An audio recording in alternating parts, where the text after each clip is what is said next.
All right. Welcome to the Kill Chain podcast. Today we've got Danny Lilly. So you and I have known each other for many years. Yes. We started working together when you were at Warner as the Chief Technology Officer. And now you've kind of gone off in the entrepreneur spirit. Do you want to go ahead and introduce yourself? Yeah, absolutely. So Danny Lilly, I've been in transportation and logistics for about 20 years now. I've had an opportunity to work in almost all aspects of trucking and logistics, been from anywhere from procurement in my early days to, for the past probably 15 years of focus on technology. Was at Swift Transportation for a number of years, was helping them figure out how to deploy telematics, how to modernize their transportation management systems, and then was at Warner for just over 7 years. Warner is going through an amazing transformation. Technically, really every piece of legacy technology, modernizing and improving. It was a great opportunity to work there. And then for the past year, I've moved from large enterprise to a startup, working at a company called Hoptech. And Hoptech is really focusing on helping transportation and logistics companies find, manage, and procure freight. Nice. So what was that like? Going from massive enterprise? I mean, Warner's, before their first fleet acquisition, Yes. Recently they were at 8,000 trucks operating a month. So I'm guessing hundreds, if not thousands of people, not counting drivers, obviously. Yes. Counting Yeah, drivers. Now drivers, you're like 10, 15, 20,000. Yes. To how big's a startup? Like 15? How was that transition? Yeah, I've gone from managing, couple hundred people to a company of about 25. In some ways, it was a difficult transition because you don't have a lot of the same support. You don't have a lot of the same resources. On the other side, what you can do with 25 incredible people, especially in this day and age enabled by AI, is just mind-blowing. So this past year, I really love the product side of things, finding solutions that have meaningful results. So I've just been able to dive in deep, and it's been very rewarding to be on this side, to see the financial impact, to see the direct benefit. So I'm really enjoying it. And I think right now, as AI is truly changing the world, that being able to be on a startup side is just an incredible opportunity. So it's been challenging. The startup side, you got to wear so many different hats and do so many different things, but you're able to move so fast and to do things so quickly and pivot, where at a larger company, that's pretty difficult. Yeah, absolutely. I mean, and it's also one of those, when you're in that small company, every single person can tank the company. Yes. Right? Like, it's not like if one person's having a bad day at an enterprise, it's just one person having a bad day. But on a small team, one person having a bad day can really shift the production and the output for that day, for the week, for the month. Like, it can really affect the organization. Yeah, the alignment is so critical from every single employee on the startup side, to just make sure everyone is focused, moving in the right direction. So one of the things that we've done in the past year, at the end of December, we launched a whole new enterprise product strategy and plan, just to make sure that there's alignment across the entire organization, that we know what the goals are, that we know what the objectives are. But you're absolutely right. Everyone. The impact of one person, both for the positive and for the negative, is very clearly seen in a startup. Yeah, and I think there's a really big push right now too. At least I've seen, especially here in the Midwest and the Omaha area, a push towards entrepreneurship. More people want to start companies. More people want to do the startup life. They want to sleep a lot less and have a lot more headaches. That is true. But I remember switching. So I went from Raytheon, which is, massive government contractor. That's as big as it gets. Yeah, to starting my own company. And I think one of the biggest takeaways that I learned was just how much you rely on the support system, like you mentioned. So like when I started my own company, now all of a sudden I'm the accountant, I'm the customer support team, I am security, I am the FSO, I am the engineer, I am the strategic leader, I am this, I am that, right? So what was like your biggest, like what was the thing that shocked you the most going from Enters? Like something that like you didn't see coming and you were faced with pretty quick when you made the transition? I think a lot of that is absolutely true, of just seeing those large support networks. I'd say the most surprising thing is just I've been really pleasantly surprised that we do a lot of frontline visits. So we'll go visit with trucking and transportation companies. So just being that close to the front line and then being able to translate that immediately and directly into product vision and roadmap. Okay. I'm not sure that's a surprise, but just the ability to dig in deep, see that the same problem is repeated at multiple transportation companies, and then just being able to immediately turn that into a vision and roadmap. Like that has been just, I think, so rewarding, is to just see direct impact, direct opportunities, and then just translating that into product has been, I think, just really fun and rewarding. And I think and correct me if I'm wrong, moving from enterprise to small company, you can do that so much faster. But then now, like, let's couple AI and all the emerging technologies and AI into it, you could probably move that even faster.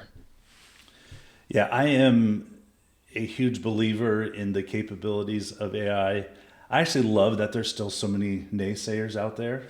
The doomers, or the people who say like AI is going to like ruin us all, or the people who say AI is not going to be what we think it is, or what yes and people yes, are promoting. Right? Both of those things. Like I don't focus on the doom side of it. Like we'll end up where we end up, but I'm just still amazed that there's so many people out there who haven't had that light bulb moment, who haven't seen how you can truly multiply yourself and your capabilities with AI, which means that we're still early. Mm-hmm.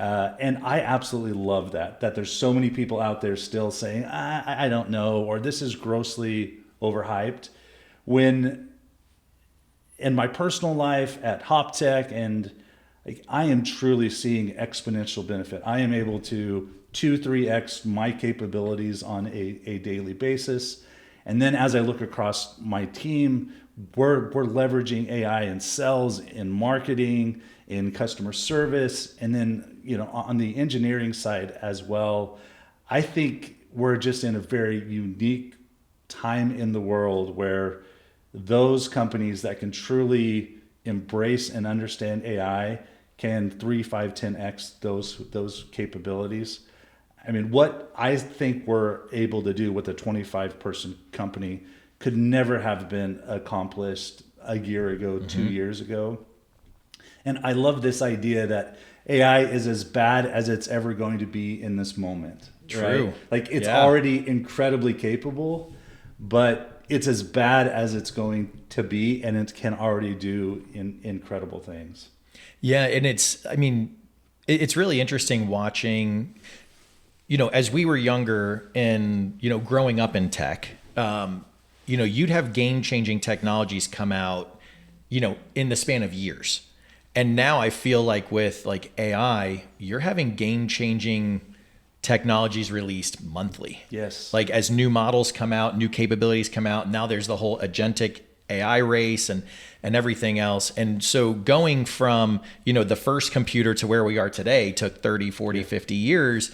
Going from, ChatGPT literally just came out 2.5 years ago. Yeah. 3 years ago. And now all of a sudden you have, Mark Zuckerberg at Meta, he just came out and said 75% AI, 25% humans. And he put all these targets and mandates out across Meta to say like how many lines of code have to be AI generated. And ultimately, his core message in the way I took it was AI does the work and humans are just the watchers, like the gatekeepers, like just making sure the guardrails are there and just keeping it aligned. Do you kind of see that as the same path forward? Is that what you're shooting for? Is some percentage of AI versus humans? So we just had a town hall on Friday where we met with our entire organization, and with a huge focus on, how do you become not AI native? I don't even love that term, but like, how do you become an AI amplified company? And how does each AI person amplified? I like that. How does each person 3 to 5x their potential and their output? We have a roadmap on the software development side where I think it helps to try to quantify different levels of automation instead of just saying, I'm an agentic company. So I saw if you look at trucking, there's different levels of autonomy, but on the software development side, if you can get to a point where the vast majority of your code is written and deployed by AI, then and there absolutely needs to be human gates. So we've aligned an entire process right now. We probably have 10 different gates in that process where a human reviews and looks at it. Within each of the agentic development cycles, we have a knowledge base is so critically important in where we are now, because you have to capture, here's the right engineering guidelines, here's the right security guidelines, here's the right development guidelines, here's our entire product suite. So we put together an entire hierarchy of like, here's the product vision, here's every product, and so we've put together this extensive framework that allows these agents to be able to tap into these knowledge bases. So that is absolutely our focus right now. Our developers become directors, and instead of writing code, they're managing different parts of the process. I think it's possible. I think it's where ideally for us in the next 3 to 4 months that we have AI writing the majority of our code. Now, as someone who's a quote vibe coder, right? Like I'm building software. I'm not a developer myself. I could never sell the software I'm building. It's great and it does, I think, amazing things. But being able to truly build enterprise grade software at scale agentically is another, it's a much higher bar. So we are absolutely trying to figure that out. We've got antagonist agents who look at what was developed, questions it, builds it. But I think it's an incredible opportunity. I think the capabilities are here now, and we are moving there as a company. And I think we're early. I think the vast majority of companies still don't have a path to truly get there. But it's an exciting, interesting time. Yeah, and it can be a little overwhelming. I mean, when I remember, it's really funny when you posted about OpenClaw on LinkedIn. I think I even commented back because I literally had on a sticky note on my desk, like, look into OpenClaw. Check this out. And I was like, oh, Danny already did it. Great. I can just read his analysis and check it out. And now, since then, I've completely dove in and we've got agents running across marketing and sales, and we've tied it fully into the engineering development teams and things like that. But what is the framework of choice? Like, did you just wrap some security constraints around OpenClaw? Are you, leveraging Claude? Like, what's your model of choice? What's your framework of choice? Your orchestration layer of choice? Any thoughts on like providing guidance for people just getting started in that area? Yeah, I don't know if there's a right or wrong. The OpenClaw angle, especially on an individual basis, is an incredible opportunity just to roll your sleeves up and learn. And what I love about, like, when I built OpenClaw, I really had never built anything like that, but I got stuck, and then I went to AI and say, hey, how do I fix this?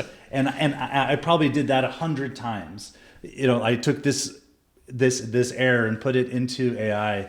So I guess my point there is there's no excuses, right? There is not an excuse today, right now, for anybody. If I can figure this out with, I'm not a developer. I've never leveraged these deeply technical things, but you have an amazing support there with AI. I really love Claude and its capabilities. So I would say if you've never written software, I would use Claude Code. Another tool that I actually love right now is Google AI Studio. So if you've never written code and you just want to build something cool, Google AI Studio is free. It's a great small framework where you can build and deploy an app into production. But on a larger scale, those frameworks look very, very different. And so that is a larger agentic production system with you're probably building that in AWS or Azure, and there's different gates and capabilities there. But I don't think there's a right or wrong way to do it, and I think people are it depends on what you're trying to accomplish as well.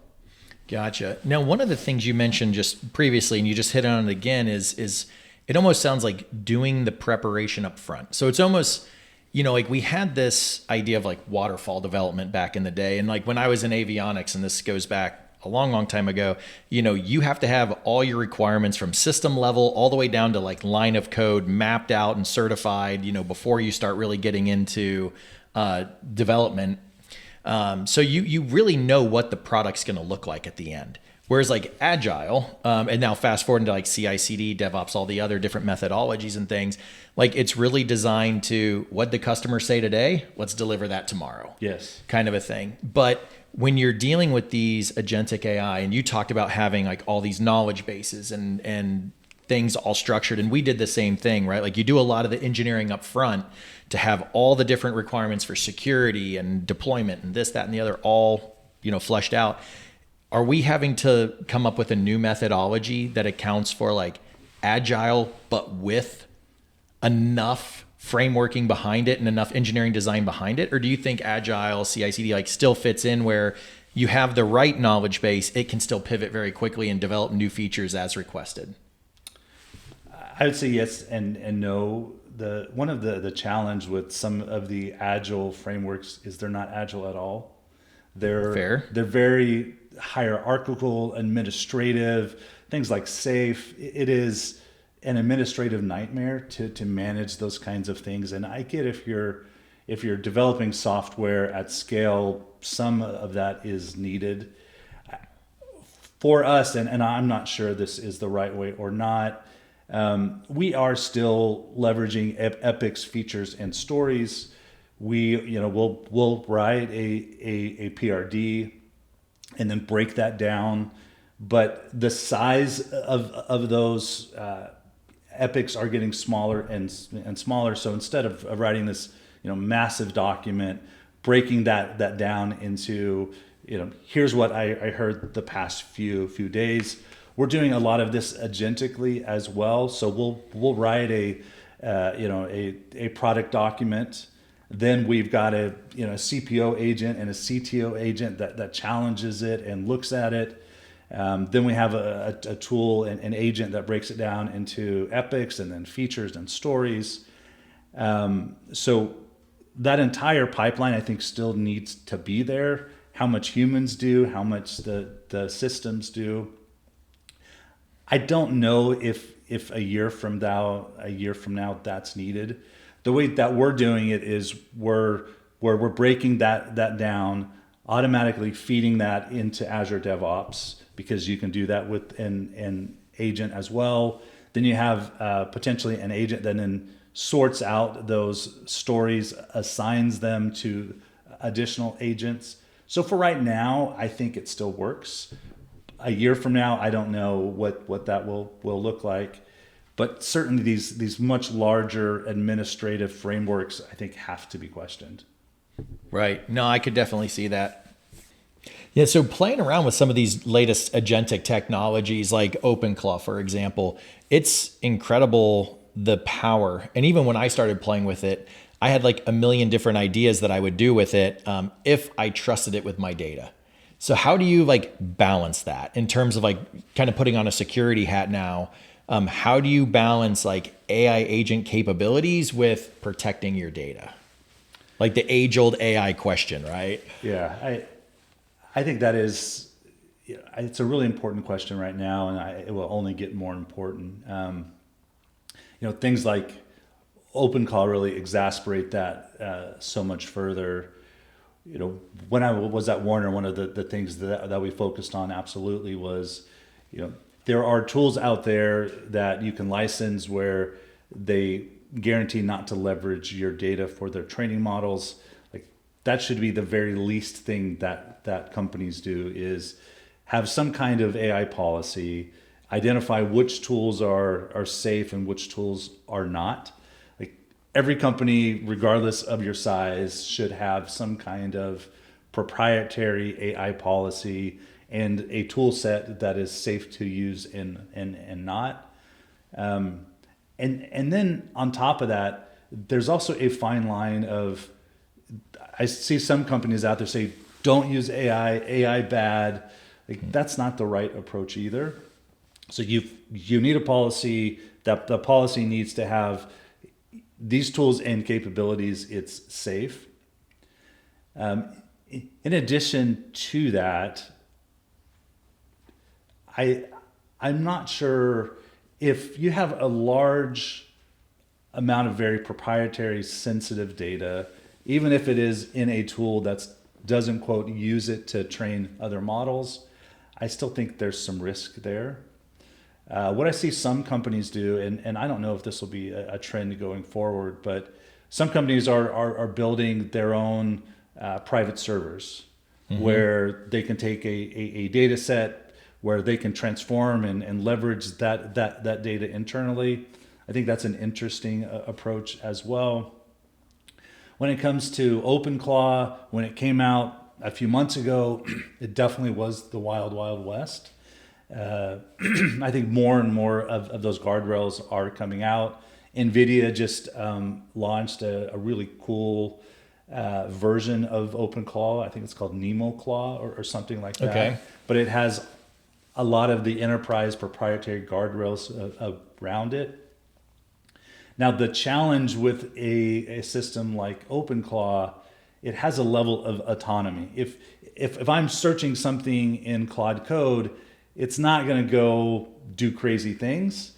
Mm-hmm. What's different now with OpenClaw, it has a level of autonomy. So you tell it to do something, and it's like, okay, I'll just figure this out. Right. Which is very different than a lot of the other capabilities. Now, where it goes and figures these things out is sometimes scary. The other challenge with AI is it's non-deterministic, which means you may tell it to go and do something, but it may not even listen to you. Right.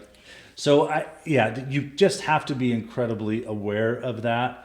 One thing that I heard someone do with OpenClaw that I think is really, really smart is you have a subset of data and you want OpenClaw just to look at it. Well, instead of connecting it to the internet, just put that database on OpenClaw itself and make it a closed system. So I think there's a lot that you can do with closed systems, but anytime you open up some of these tunnels to the internet, there's safe ways and then unsafe ways to manage that. And I think there's also risk that you have to manage. You can't completely eliminate risk, so you can't be completely scared. Right. But you need to put the guardrails in place to make it capable. Right. And, as we all know, like every organization has its own risk tolerance level and they measure risk a little bit differently. So some people are, hey, let's throw a lot into this thing. And other people are, like you said, AI bad, don't touch it, which I agree. You can't do that. You can't do Definitely that. Not moving forward. And I think it's going to be a lot easier for smaller companies to pivot a lot faster into the AI age, for lack of better words, than it is for like enterprise that have a lot more legacy systems and a lot more data that they have to like roll into it a little bit at a time. But it is really funny. Like it's like when you talked about AI, like the agents might not actually listen to you. Or, I read one case where someone said they wanted to go in and clean up their inbox. So it just deleted everything. Yeah. I mean, it's clean. So clean. I did exactly what you asked. Yeah. So so it's interesting, like what you have to do. And I've noticed some other frameworks now that are very similar, or orchestration layers that are very similar to OpenClaw. The former, I think it was the former CTO of the Air Force, Nicholas Chillian, he grew Ask Sage, which is kind of like the multi-model, model agentic framework for classified networks. Okay. Kind of thing. So think of it like merging all the things like ChatGPT, Claude, DeepSeek, like all the things all into one, and then putting guardrails around it to the point where it can run on classified and closed networks. So he built that company, just recently exited. But like as soon as OpenClaw came out, he saw like how powerful that was going to be, and he built OHAS. I think it's like OpenClaw, something as a service. Okay. That's basically OpenClaw with the guardrails to go on like the IL4, IL5, classified network type stuff. And then I think it's what's the other one? Gobi or Gobel is another framework now that's basically saying it's like the secure version of OpenClaw. Do we need those, or can you just take OpenClaw, wrap your own security around it, and be okay? And that's a huge question. It's a huge question. I absolutely think that we need those things because there are a lot of people who don't understand security and can get themselves in a lot of trouble. So if you don't have an extensive background, I think leveraging some of those models are the right way. I'm even seeing now that like Claude is starting to add capabilities that make it more OpenClaw-ish. So they're going down that path. I think eventually all of the main models out there will have to have some kind of capability like this. Mm-hmm. It's probably more experimental now, but as each new framework comes out that moves it forward, that has additional security guardrails, I think that's a very positive thing. Yeah, absolutely. And understanding, in cybersecurity, we always say bolting on cyber later is not the right strategy. So really understanding it from the beginning. Yes. And building that in is really important. And it's funny, like every time you boot up OpenClaw, it does its own little like security audit and gives you all the warnings and different things. But at some point, you have to let it have access to data.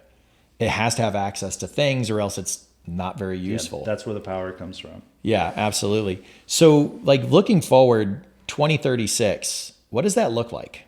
Any thoughts? I'm struggling to see a year or two out, Terry. I hear everybody asks that question, says the same thing. I think the world is changing so fast. Like I do not see 10 years out. I do think even so many people overestimate technology in the past.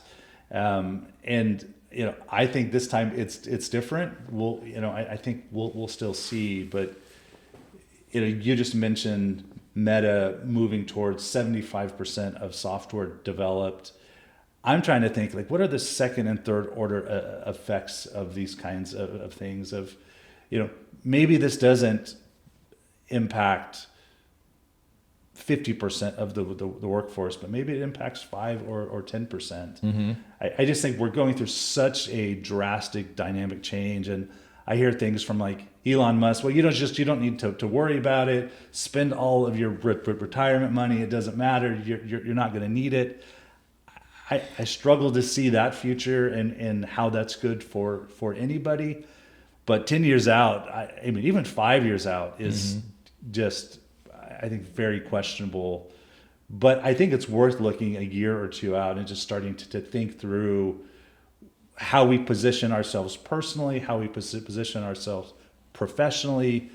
If you're not on this AI train or AI wave, I think that is a very wrong choice. And everyone needs to be experimenting. Everyone needs to be, trying to build software and leverage these tools, because there is a massive learning curve that only happens from actual usage. Yeah, building it, right? And like that kind of goes back to like just the hacker ethos. And I'm not talking about like cyber criminal hacker. I'm talking about like the hacker in the sense of the word of just curious people, like reverse engineering things, figuring out how it works. How can you make it better? Kind of the true to the word, hacker. And that's really what, I think most people should be. And I mean, I've got multiple employees that like weren't even looking for jobs. And, I came across them because, one guy posted on a local forum. He's like, I'm just building a drone because I'm just interested in it and I want to learn about it. So I'm building a drone. And I was like, why don't you come in and talk? Like, let's just chat. And then come to find out, like, he was really interested in different things in like the ag sector and all this. And he was just curious enough to just build it at home. And that, like, true to that hacker ethos, that's, in my opinion, like the only way to really truly learn something is to just install it and go.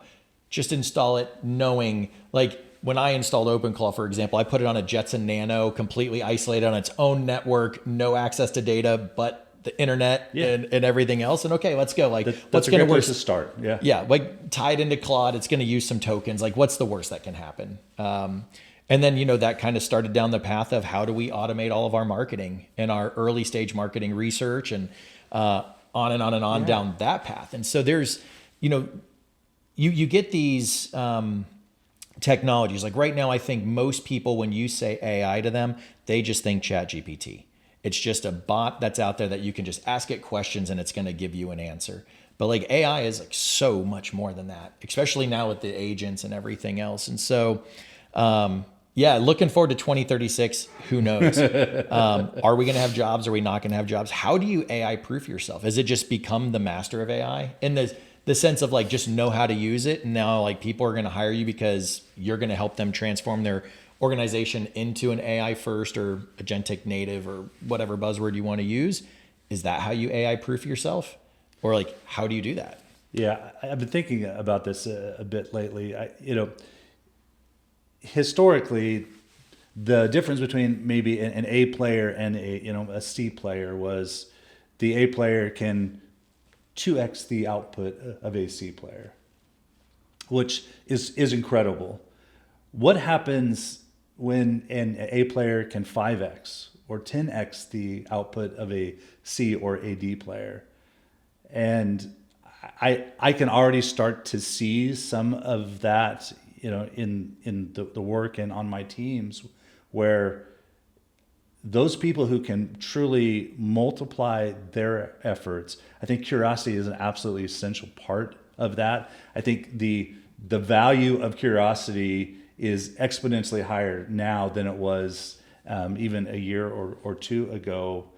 But that is the question ultimately, is how can you multiply your efforts through the leverage and use of AI in your work? And if you can 2x your output or 3x your output, you're always going to have a job. I'm going to want to hire those people who can show that they've been able to leverage AI to get a much higher return or value of their individual efforts. The only way to do that is to get started. I mean, I can't believe how much I've learned in the past 6 months or the past year. And it's just trying to do something. It's just, I have no clue, but I'm just going to get started.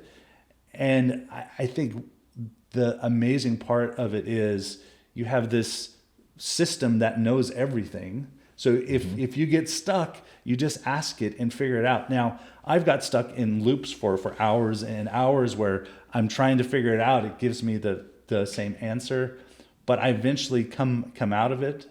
And I just think if I could just encourage everybody is start.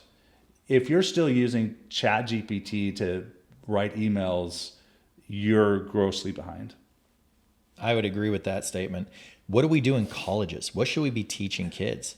Now, so actually, let me back up. Before I ask that question, let me ask two questions. Like, one, do you think AI could turn a C player into an A player? Like, can it make a non-developer into a developer? Or do you still need to go to engineering school or learn development, become a solid developer, and then use AI? And then, so that'd be the first question. And then the second question would go back to, like, should we be teaching, like, should there be agentic AI 101 classes in college for not just engineering students, but everybody? For everybody. I don't know that I right now could write code that I would trust to be put into, our enterprise production stack. But I don't know that I need to either. Like, that's not the value that I bring. The value that I bring is understanding the product, understanding the capability. So I think that knowledge layer is as important as the actual building of the software itself, of being able to look holistically across a problem set, being able to capture how something works beginning to end. So I think there's still incredible value. I don't think everyone has to become a software developer. I think everyone has to amplify what they do with AI going forward. So I do think there's a distinction there. Now, where do we go with colleges and schools?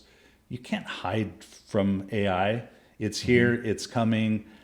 I hate AI slop, and it's so frustrating when people just like output something from AI without any thought or knowledge.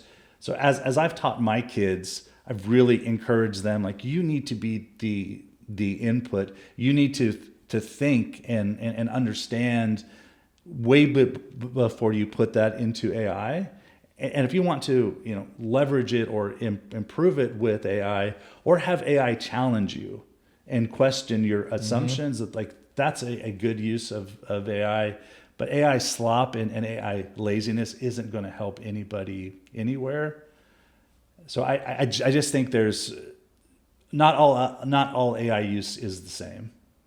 Right. It's interesting. So my son, he's in college right now, and he's got some teachers that have like strict bans on using AI, but he has another teacher who actually says, like, you can use AI, but the standards are higher. Yes. So like he grades a lot harder because he allows the use of AI. So he wants to see more critical thinking, more structure in the writing, things like that, versus other people are like, not at all. But when you have an absolute ban, everybody's still using it. Like, you can't tell me that students are like, you know what? You're right. I'm not going to use it in this class. There's no way. They just see the output and then they just kind of rewrite it, remove the M dash, maybe change a couple words here and there, try to make it look non-AI-ish and stuff. And so it's really interesting, do we adopt this fully at the college level and just teach kids to just live with it? Like, it's really funny for us. We still were going to libraries, and then this whole concept of do a Google search came right around. There at your fingertips. Yeah, and now it's like people don't even go to Google. Just open ChatGPT and ask it anything, and it'll go use Google if it has to. So like, where do we actually integrate that to make sure, one, we're not losing creativity, we're not, quote, dumbing down the population, but we're able to still create really solid engineers, marketing, communications professionals, whatever it is, but just, again, 3x, 5x, 10x their output. Yeah, I think, not to go too deep on our education system, but it's designed and manufactured to create not individuals, but just it's almost like a factory system. Mm-hmm. The beauty of AI is every child could have an individual AI tutor, individualized education that could challenge them, strengthen them. I'm not seeing this at scale, but if there was an AI solution that was a personalized AI tutor that could spend time and actually help a child, understand business and finance and things outside of that aren't even taught in the school system. To me, there's a very unique opportunity of personalized education that is just completely lost in the standard education now. So I think AI leveraged like that at a high school, a college, I've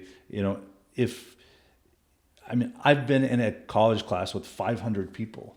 Mm-hmm.